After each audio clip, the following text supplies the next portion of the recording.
My journey through college was unique in the sense that I got married very young and moved around with my husband, who is in the U.S. Air Force. Eventually, I got a political science degree through an online school while we were stationed in Japan. After graduation, we wound up in Las Vegas for his new assignment here, and I started law school after that. Every law student here takes part in a community service program where they do a certain number of hours of community service work that is required of all of our law students.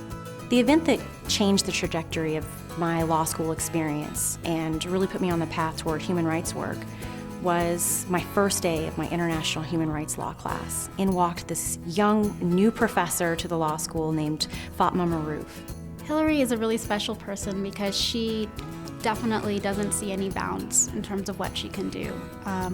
She can imagine a future that she wants, and she goes forward to achieve it, and I really respect that. She was the first person who I met and looked at and thought, I could be like you, and you are doing what I want to do.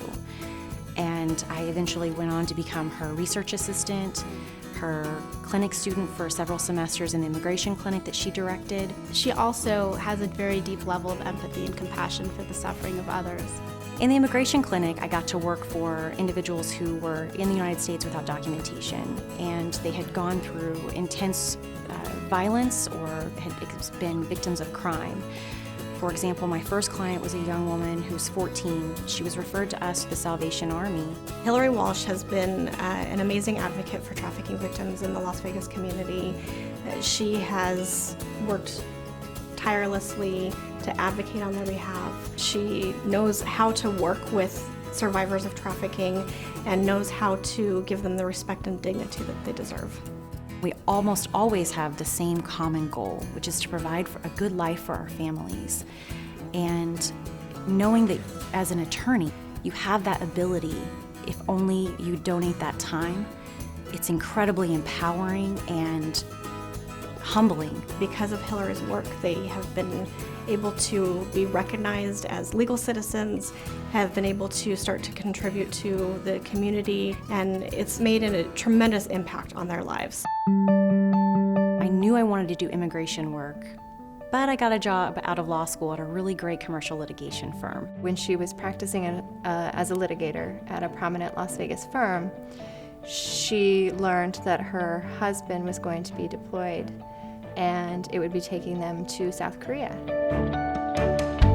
When the orders dropped for my husband's job in the Air Force, I knew this was my time to go all in.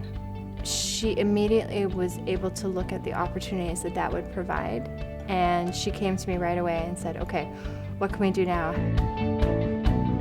Moving to Korea has been a very unique experience. I left my legal career, became a full-time stay-at-home mom, and these were all very new things for me. But my husband rose to the occasion and knew how important doing this work was. She is fighting for some of the most vulnerable people who need counsel, immigrants who are facing deportation, and she's fighting for them outside of the United States. If I weren't there, I wouldn't be in the position where I can do so much volunteer work and do so much pro bono work. I'm very proud of Hillary and what she's accomplished. She really is Exhibit A of what happens when a student who is poised to do great public interest work meets a law school that is committed to public interest work. The law school is so lucky to have had Hillary pass through our doors. She's made a tremendous impact on us as well as the clients that she's represented. We have to remember why we went to law school and find that passion, and whatever niche that practice area is in, go for it. You will feel so fulfilled, and it will give you a new passion for the law.